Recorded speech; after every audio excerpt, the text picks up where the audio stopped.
Urinary tract infection and why. Urinary tract infection usually occurs due to unhygienic and shared pools. In addition, interventions such as urinary tract operations and catheter insertion can be caused by reasons such as not giving enough importance to hygiene, diabetes, and immune system deficiency.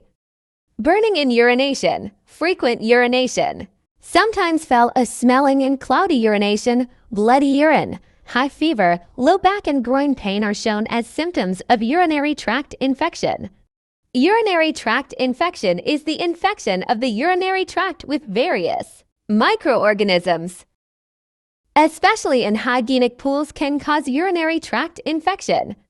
Interventions on the urinary tract operation.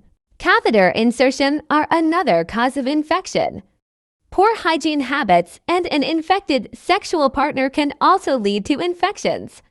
If you want to get rid of the inflammation in the bladder naturally, you can try our urinary tract infection herbal treatment parsley cure recipe. Parsley increases the amount of urine, plays a diuretic role.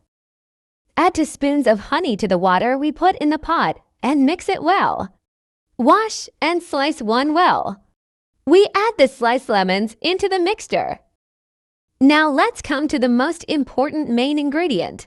We add a bunch of parsley, which we washed well, together with its stems, into the mixture and boil it for 10 minutes. After boiling, let it cool. You can consume 2 cups of this tea a day. Don't forget to like the channel and subscribe.